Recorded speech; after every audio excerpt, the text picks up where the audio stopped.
Cash is king. There's no way around it. Everything in this world is controlled by money. We all want the best possible lives for ourselves and our families, and with that requires work. The kind of work Marty Byrde describes in the intro for the series premiere of Ozark. If you're watching this video, you know how far the Byrde family goes to acquire the position in life and the power. But with this sacrifice, I can't help but to remember this quote by Ralph Emerson: "Money often costs too much, and power and pleasure are not cheap." The ancient poet said, "The gods sell all things at a fair price." Now every man is a consumer, but every man must also be a producer, and the Byrdes provided us with an excellent showing of what it means to become one.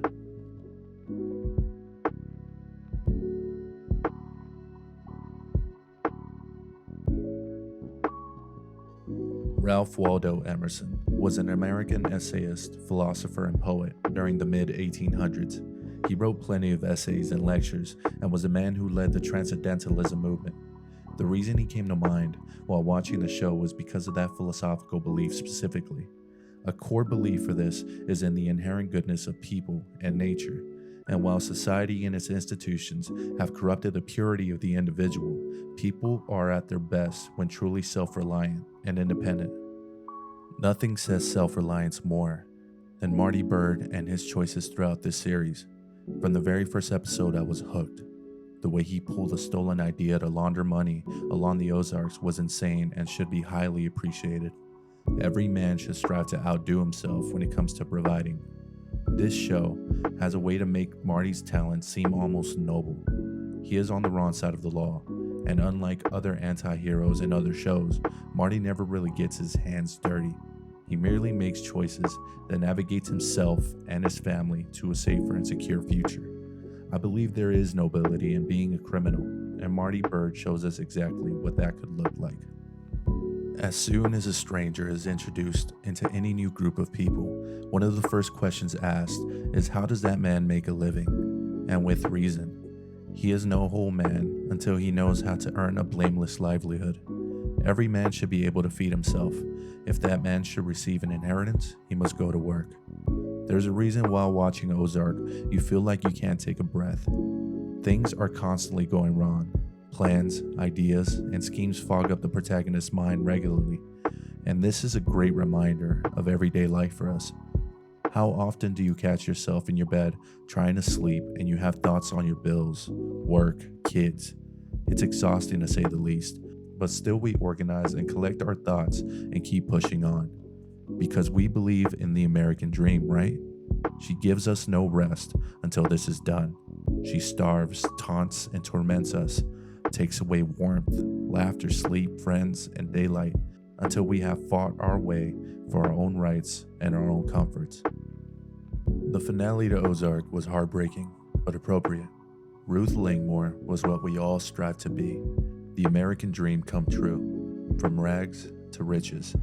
I fall into that category and can't help but feel nothing but animosity towards a higher class.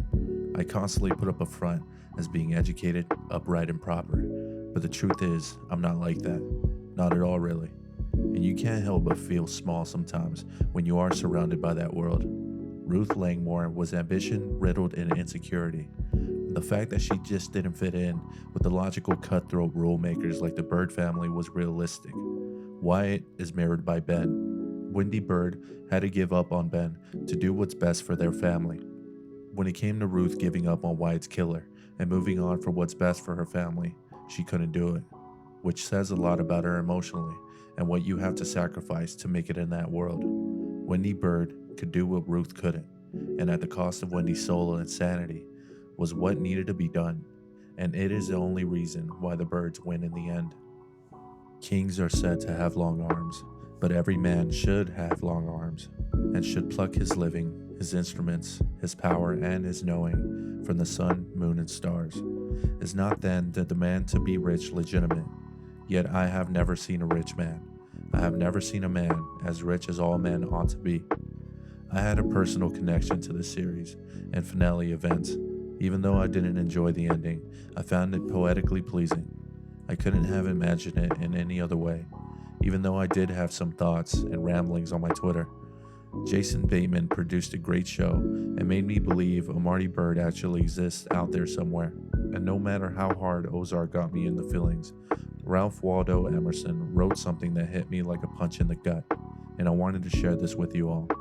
If you can relate, please let me know in the comments so I don't feel left out. I'll leave you guys with this, so thank you for watching. Art is a jealous mistress, and if a man have a genius for painting, poetry, music, architecture, or philosophy, he makes a bad husband and an ill provider, and should be wise in season, and not fetter himself with duties which will embitter his days, and spoil him for his proper work. We had in this region, 20 years ago, among our educated men, a sort of Arcadian fanaticism, a passionate desire to go upon the land and unite forming to intellectual pursuits. Many effected their purpose and made the experiment, and some became downright plowmen. But all were cured of their faith that scholarship and practical farming could be united. In life, but with the sacrifice, I can't help but if you're watching this video, you know how far the Bird family goes to acquire their position in life. But with this and lectures, and was a man who led the Transcendentalism. Jesus. Ralph Waldo Emerson was an American.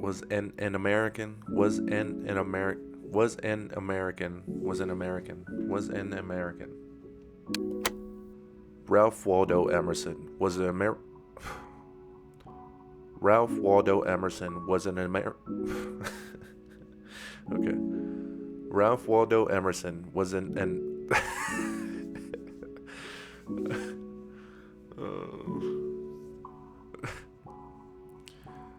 Ralph Waldo Emerson was an American. Okay.